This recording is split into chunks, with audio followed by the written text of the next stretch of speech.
Yes, 12th class flamingo book का तीसरा जो लेसन है डीप वाटर, उसकी आज हम हिंदी पढ़ेंगे। आज 25 जुलाई सन 2023, मास्टर मुख्तियार सिंह के साथ आप पढ़ रहे हैं। डीप वाटर, गहरा पानी।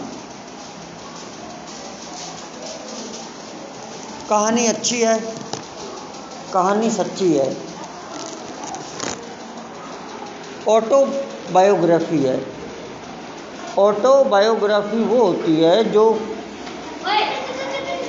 कोई आदमी अपने जीते जी खुद लिख के जाता है, अपनी कहानी खुद लिख के जाता है।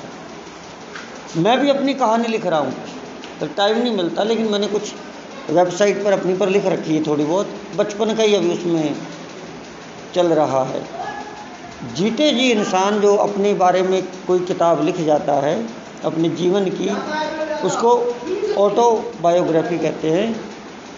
तो विलियम डगलस जो इसके राइटर है, लेखक है, उनकी जो ऑटोबायोग्राफी मतलब उनके खुद के बारे में है, ये सच्ची है, झूठी नहीं है। तो पहले हम विलियम डगलस के बारे में अच्छी तरह से इस ऊपर के पैराग्राफ में जानते हैं कि वो कौन है, फिर मैं आपको इसकी थोड़ी हिंदी पढ़ के सुनाऊंगा। अबाउट द ऑथर, लेखक के बारे में। विलियम डगलस 1898 टू 1980, 1898 में उसका जन्म है, 1980 में उनकी मृत्यु हुई। Was born in Maine, Minnesota, ये कोई शहर है, जहाँ तक है कि अमेरिका के अंदर ही होगा, यहाँ उसका जन्म हुआ। After graduating with A bachelors of arts in English and economics, अर्थशास्त्र और अंग्रेजी में बीए करने के बाद ही spent 2 years teaching high school इन याकिमा। याकिमा शहर के हाई स्कूल में 2 साल उन्होंने एज ए टीचर का काम किया। हाउएवर ही गॉट टायर्ड, जिसमें टै को बोला है तो आप बस्टिंग साउंड में बोलेंगे tired. However he got tired of this and decided to pause a legal career. पढ़ाते पढ़ाते वो थक गया, पर फिर उसने एक लीगल यानी कि वकील या जज का काम शुरू करने का फैसला किया। He met Franklin D Roosevelt at Yale and became an advisor and friend to the president. Roosevelt America के राष्ट्रपति हुए हैं। रूजवेल्ट बहुत मशहूर राष्ट्रपति हुए हैं रूजवेल्ट। वो उनसे मिला और उनका एडवाइज़र, उनका कानूनी सलाहकार भी बन गया और उनका दोस्त भी बन गया। Douglas was a leading advocate of individual rights, व्यक्तिगत अधिकारों का एक माना हुआ वकील था Douglas. He retired in 1975 with a term lasting 36 years and remains the longest serving justice in the history of the court. 1975 में वो रिटायर हुआ और करीब वकील बनने के बाद 36 सालों तक वो जज रहा, जज कोर्ट में, जो सबसे लंबा जज रहा है, ये उनका इतिहास है। The following expert is taken from of man and mountains by William O Douglas. William O Douglas ने जो मैन एंड माउंटेन्स नाम की कोई कहानी या कविता किताब लिखी है, उसमें से ये लेसन लिया गया है। It reveals how as a young boy William Douglas nearly drowned in the swimming pool. इसमें यह बताया गया है कि जब वो नौजवान लड़का था विलियम डगलस, तो किस तरह से वो एक तालाब में डूबने लगा, जो स्विमिंग पूल होता है नहाने का, उसमें किस तरह से वो डूबने लगा। इन दिस ऐसे he talks about his fear of water and thereafter how he finally overcame it।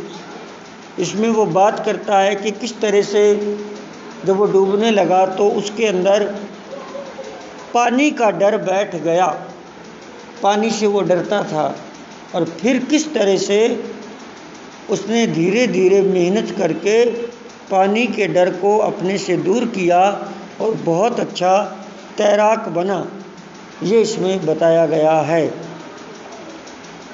Notice how the autobiographical, ये जो आत्मकथा उनकी है, part of the selection is used to support his discussion of fear.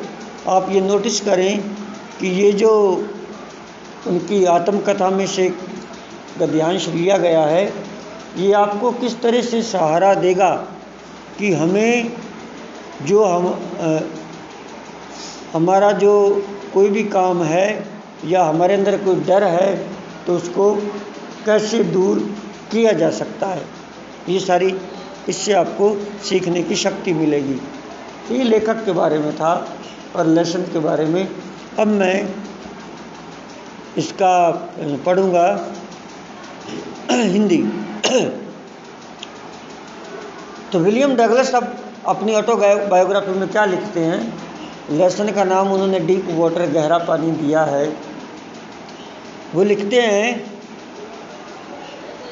यह तब हुआ जब मैं कोई 10 या 11 वर्ष का होऊंगा। 10 या 11 वर्ष का तो बच्चा छोटा ही होता है, बड़ा होता ही नहीं है। मैंने तैरना सीखने की ठान ली थी। याकिमा ने YMCA के अंदर एक तालाब था।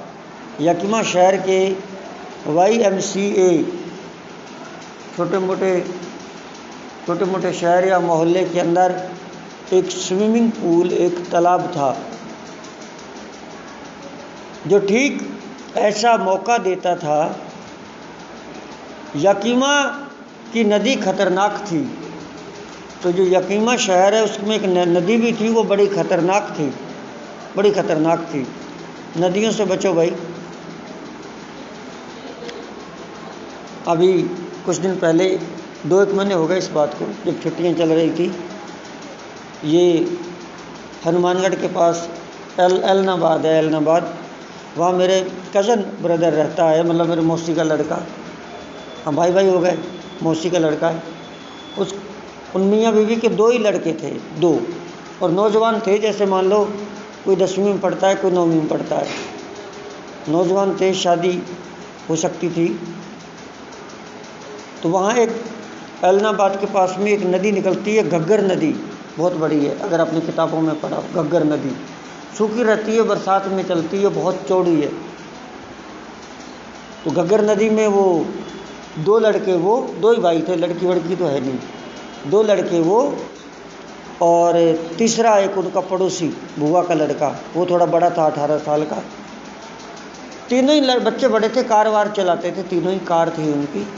वो नहाने गए, और भी साथ नहाने गए। उन्होंने क्या कर रखा था, वो चलाते थे लाइव, नहाते थे और फिर मोबाइल से वीडियो बनाते थे, इंस्टाग्राम पे छोड़ते थे, छलांगे लगाते थे, कुछ बना रखे थे गुब्बारे उनके ऊपर, ऐसा उन्होंने कर रखा था, रोज़ का उनका काम था। तो नदी तो नहीं चल रही थी, थोड़ी चल रही थी, लेकिन वो बजरी निकालते थे तो वो गहरे खड्डे हो गए थे बीच में।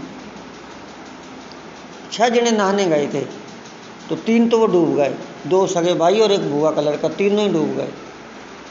तीनों डूब गए और 3 भाग गए।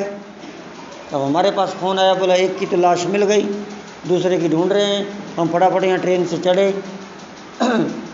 तो दूसरे की रात को मिल गई, 2 भाइयों की तो मिल गई। जो बुआ का लड़का है उसकी सुबह तैरती हुई पाई, तो अंतिम संस्कार हुआ तीनों का। फिर हम बाद में भी गए जब वो होता है फाइनल प्रोग्राम। अब दोनों रह गए, अब ज़मीन दौलत पड़ी है, बेचारे अब आए हुए हैं यहीं तिजारा में, दोनों मियाँ बीवी हमारी बहन के आए हुए हैं, हो सकता है 2-4 दिन में हमारे घर भी आएँ। तो देखो, नदियों से पानी से बच के रहो, तैरना सीखो तब जब कोई साथ में खड़ा हो। अकेले कभी गहरे पानी में मत घुसो। कोई साथ में खड़ा हो तो कम से कम फ़ोन तो कर देगा कि डूब गया, भाग के आओ, है ना। तो इस चीज़ों का ध्यान रखो। तो याकीमा की नदी बड़ी खतरनाक थी। माँ सदा, इस बच्चे की माँ, डगलस की माँ सदा इसके खिलाफ चेतावनी देती रहती थी और यह डूबने का विस्तृत वर्णन मेरे दिमाग में ताज़ा बनाए रखती थी। माँ ये कहती थी, बेटा कभी नदी के पास मत डूब जाना, उसमें वो डूब गया, ये डूब गया। परंतु YMCA का ताल सुरक्षित था, लेकिन YMCA के अंदर जो स्विमिंग पूल था वो ठीक था। तो मैं नदी में तो जाता नहीं था थोड़ा गला बैठ रहा है, सॉरी। नदी में तो जाता नहीं था, तो YMCA का जो तालाब था उसमें मैं सोच रहा था वो ठीक है, वहाँ मैं तैरना सीखूँगा। उथले किनारे पर तो यह केवल 2 या 3 फुट ही गहरा था। जो ऊपर किनारा होता है वहाँ तो 2-3 फुट गहरा था, और यद्यपि दूसरे किनारे पर यह 9 फुट गहरा था। गहराई धीरे धीरे बढ़ती थी, मतलब शुरू में तो 2-3 फुट गहरा, फिर आगे आगे जाते तो परले किनारे पर 9 फुट गहरा था वो तालाब। मैंने जलपरों का एक जोड़ा उठाया। जलपर जिनसे तैरना सीखते हैं, पंख। तो जलपरों का एक जोड़ा उठाया और ताल की ओर चल पड़ा। 10 साल का बच्चा, 10-11 साल का बच्चा। उसके अंदर नंगे जाकर मैंने पतली पतली टांगें दिखाना मुझे कतई पसंद न था। पतला था, कमज़ोर था, बोला नंगा जाऊंगा तो पतली पतली टांग दिखेंगी, बच्चे मजाक बनाएंगे। पर मैंने अपने अभियान को दबाया और वह किया, और फिर मैंने वही किया कि भाई अब देखा जाएगा जो होएगा।